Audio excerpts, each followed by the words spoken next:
আসসালামু আলাইকুম everyone, welcome back to my channel. সবাই কেমন আছেন? আশা করি খুবই ভালো আছেন। আমি আল্লাহর রহমতে ভালো আছি।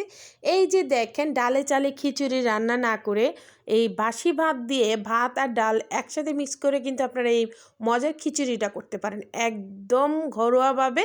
খেতে কিন্তু এই শীতের সময় খেতে খুবই ভালো লাগবে। সকালবেলার নাস্তাও হয়ে যাবে, ভাতগুলোও নষ্ট হবে না। চলেন দেখে আসি কিভাবে রান্না করতে হয়। তো রাতের আমার কিছু বাসি ভাত ছিল, তো এগুলো কি করব, চালের সাথে দিলে ভালো লাগবে না, আবার খেতেও ভালো লাগবে না এই শীতের মধ্যে। তো ভাবলাম, একটা বুদ্ধি করলাম যে এইটা খিচুড়ি রান্না করব। তো প্রথমে আমি এখানে দুইটা বড় বড় ইন্ডিয়ান পেঁয়াজ কেটে নিলাম, তারপর এদিকে আলু দিয়ে দিলাম একটা বড় সাইজের, আর ডাল দিয়ে দিলাম 1 কাপের মতন ধুয়ে, তারপর দিয়ে দিয়েছি। আর এখানে আদা রসুন আর জিরা ব্লান্ডার করে নিয়েছিলাম, ওইটা দিয়ে দিয়েছি। এখানে লবণ দিয়ে দিলাম পরিমাণ মতো। তারপর এখানে মরিচের গুঁড়া দিলাম 2 চা চামচের মতন। তারপর হলুদের গুঁড়া 1.5 চা চামচ। তো এদিকে ধনিয়ার গুঁড়া দিলাম 1.5 চা চামচ। তারপর এলাচ আর দারচিনিটা দিয়ে দিলাম। আমি কিন্তু সবগুলো একসাথে মিক্স করে দিব। আর এখানে 2 টেবিল চামচের মতন তেল দিয়েছি, দিয়ে উল্টিয়ে পাল্টিয়ে চামচ দিয়ে খুন্তি দিয়ে আমি একটু নাড়িয়ে দিয়েছি। আপনারা কিন্তু ভাতের পাতিলে অথবা কড়াইয়ের মধ্যেও দিতে পারেন। তো যেইখানে আমার ভাত ছিল সেটার মধ্যে আমি বসাই দিলাম, আর একটু পানি দিয়ে দিলাম। আমি এই খিচুড়িটা একটু নরম করব, আমার হাজব্যান্ড নরম পছন্দ করে। আর আপনারা যদি নরম না খান তাহলে কিন্তু একটু পানিটা কম দিলে হয়। আর এইখানে আমি বেগুন ভাজা করব, তাই বেগুনটা মাখিয়ে রেখেছি। এই খিচুড়ির সাথে কিন্তু বেগুন ভাজা ডিম ভাজা খেতে খুবই ভালো লাগে। আর সকাল সকাল কিন্তু এই নাস্তাটা খেতে ভালোই লাগে। শীতের মধ্যে ঠান্ডা ঠান্ডার মধ্যে গরম গরম খিচুড়ি খেতে অসাধারণ লাগে।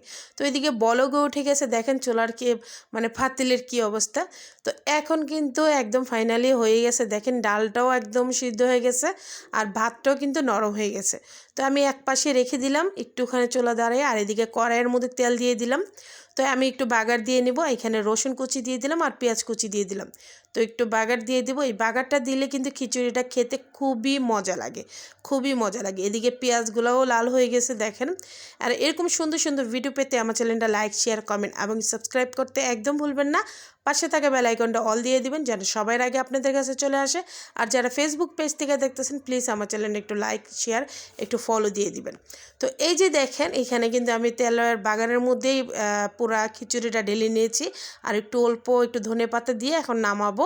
আপনারা কিন্তু এই সময় লবণটা একটু চেখে দেখবেন, যদি লবণ লাগে তাহলে লবণটা দিয়ে দিবেন।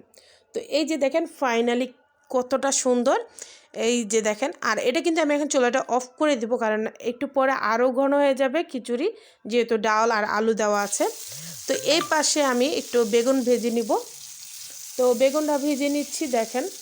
তো একটু ভালো করে উল্টে পাল্টে বেগুনটা ভেজে নিব। তো ওইদিকে আমার বেগুন ভাজা হয়ে গেছে। আর এই যে দেখেন ফাইনালি আমার খিচুড়িটা কতটা সুন্দর হয়েছে।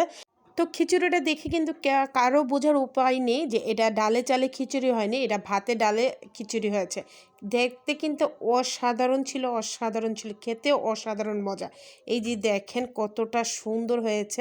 আমি কিন্তু এদিকে নিয়েছিলাম। আর ডালটা কিন্তু আমার খিচুড়িটা কিন্তু একটু পাতলা হয়েছে, আপনারা যদি পাতলা না চান একটু ঘন করতে পারেন অল্প পানি দিয়ে। আর এদিকে আমার মেয়ে দেখেন ডিম আর বেগুন ভাজা রেখেই খিচুড়ি খাওয়া শেষ। মাশাআল্লাহ এত পছন্দ হয়েছে। তো আমি এদিকে নিয়ে নিলাম ফাইনালি। তো আমি একটু আচার দিয়ে নিয়েছি, আচার দিয়ে খেতে কিন্তু খুবই ভালো লাগছে। তো এরকম সুন্দর সুন্দর ভিডিও পেতে আমার চ্যানেলটা লাইক শেয়ার কমেন্ট এবং সাবস্ক্রাইব করতে একদম ভুলবেন না। পাশে থাকা বেল আইকনটা অল দিয়ে দিবেন যেন সবার আগে আপনাদের কাছে চলে আসে। আর যারা ফেসবুক পেজ থেকে দেখতেছেন প্লিজ আমার চ্যানেলটা একটু ফলো আর একটু শেয়ার করে দিবেন আপনাদের মাঝে, যেন ভিডিও ছাড়ার সাথে সাথে আপনাদের কাছে চলে আসে। তো আজকের মতন এখানেই বিদায়, নেক্সট ভিডিওতে দেখা হবে ইনশাল্লাহ। আল্লাহ হাফেজ।